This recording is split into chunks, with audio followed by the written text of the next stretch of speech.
तो जैसे कि आपने मेरा महाकाल वाला ब्लॉग देखा है, तो अभी हम लोग जा रहे हैं उज्जैन से इंदौर। तो अभी बारिश हो रही है, वहाँ पर है इंदौर ओमकारेश्वर मंदिर। उस मंदिर की कुछ खासियत है जिसे आपको हम लोग ब्लॉग में दिखाएंगे।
जैसा कि आप देख पा रहे हैं, हम जा रहे हैं अभी ओमकारेश्वर मंदिर के दर्शन करने। तो यहाँ पर रोड जो आप देख रहे हैं, इसको पहाड़ को काट कर बनाया गया है, जैसा कि आपको हमारे कैमरामैन भैया बता रहे हैं। आप देख सकते हैं पहाड़ों के बीचों बीच ये जो रोड है वो जा रहा है। कैमरामैन भैया जरा इधर कीजिए घाटी तरफ अपने जो भी है आपका फ़ोन को। इधर को रोड को आप देखेंगे तो पाएंगे कि ये लगभग 50 फीट खोदा गया है इसको, और बहुत ही भयानक मोड़ है। As you can see video in front of me and Ashok Leyland. और बहुत ही टेढ़ी मेढ़ी सड़क, जिसको आप जिगजैग भी बोल सकते हैं। जिगजैग बना हुआ है यहाँ पर। तो आप जब भी यहाँ आए इस चीज़ का ध्यान रखें कि कभी इकोनॉमी रेंज से यहाँ पर आपका जो भी वाहन है उससे पार ना हो जाए, नहीं तो आपके जान के जाने का भी खतरा हो सकता है। और जैसा कि आप लोग को पता होगा, पिछले व्लॉग में हमारे भाई ने आपको बताया ही होगा कि हम लोग सामने में दो ब्लॉगर जाते थे, सामने में और ब्लॉगर जा रहा है, सामने में एक और कैमरामैन भैया आप जूम करके दिखाइए, सामने में एक और ब्लॉगर जा रहा है।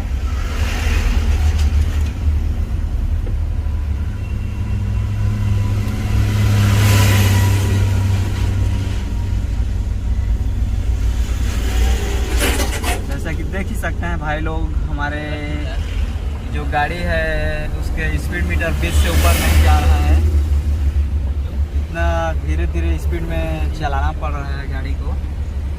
तो आइए यहाँ पर ज़रूर आइए आप एक बार मध्य प्रदेश उज्जैन घूमने, और इस हरे भरे जंगल का नज़ारा का मज़ा लीजिए। यहाँ पर आप खतरनाक एक्सीडेंट भी होते हैं, जैसा कि हुआ है, जैसा कि आप देख सकते हैं। इसको रिकवरी के लिए ले जाया जा रहा है। गाड़ी कौन सी गाड़ी है भैया? अल्टो कार है, और बहुत ही घना जंगल है। और विंध्याचल पर्वत की ओर हम लोग शिवपुरी की ओर आगे बढ़ते हुए, जैसा कि मैं बता दूं, यहाँ पर ओमकारेश्वर महादेव जो कि 12 ज्योतिर्लिंगों में चौथे ज्योतिर्लिंग के रूप में प्रकट हुए थे। इसके पीछे की एक कथा है कि जब नारद जी एक बार विंध्य पर्वत से मिलने आते हैं, तो विंध्य पर्वत जी उनको सादर नमस्कार करते हैं और बोलते हैं मैं हर तरह से परिपूर्ण हूँ, मुझ में किसी भी प्रकार की कमी नहीं है, मुझ में हर प्रकार की। सॉरी गाइस, मैं डिस्टर्ब हो रहा हूँ।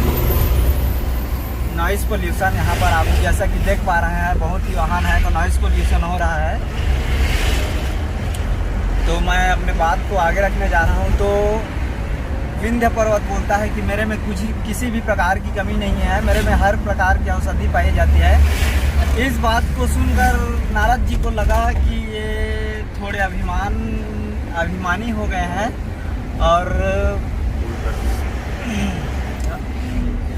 झल्लाते हुए नारद जी बोले कि तुमसे भी बढ़कर सुमेरी पर्वत है, जिनकी ऊंची ऊंची पर्वत श्रृंखलाएं देवलोक को छूती हैं। ये सब सुनकर विंध्य पर्वत को बहुत ही ग्लानि हुई, अपने आप में बहुत ही शर्मिंदगी महसूस हुई और वे नारद जी के इस बात को दिल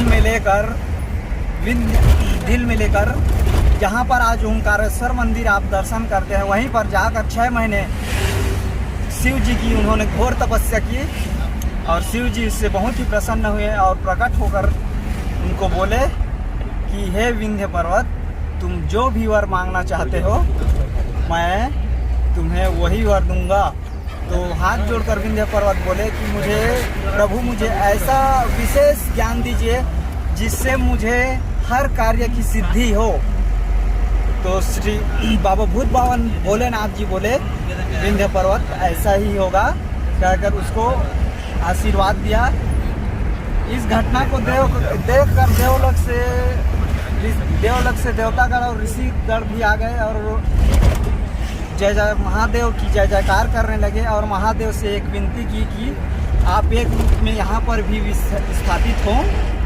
तो महादेव ने उनके आग्रह को प्रसन्नतापूर्वक स्वीकार किया और उनके परहित के भावना लोक कल्याण की भावना को देखकर वो यहाँ पर एक ज्योतिर्लिंग के रूप में प्रकट होने के लिए तैयार हो गए।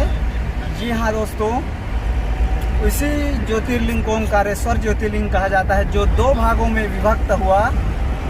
एक जो प्रणव भाग में विभक्त हुआ उसको ओंकारेश्वर ज्योतिर्लिंग कहा जाता है और दूसरे जो पार्थिव लिंग के रूप में विभक्त हुआ उसको परमेश्वर ज्योतिर्लिंग या अमलेश्वर ज्योतिर्लिंग भी कहा जाता है। तो मैं ये कहना चाहता हूँ आपको कि जब भी आप यहाँ आए तो ओंकारेश्वर का ही केवल दर्शन ना करें, ओंकारेश्वर के साथ अमलेश्वर महादेव का भी दर्शन करें, इसी से आपका दर्शन पूर्ण होगा। और आए तो नर्मदा नदी में जरूर स्नान करें। कहा जाता है कि नर्मदा के हर कंकड़ में शंकर है, वहाँ आपको प्राण प्रतिष्ठा कराने की ज़रूरत नहीं है। नर्मदा के किसी भी शिवलिंग कर ले जाकर आप बिना प्राण प्रतिष्ठा किए उसको घर में पूजा कर सकते हैं। बने रहिए हमारे ब्लॉग में।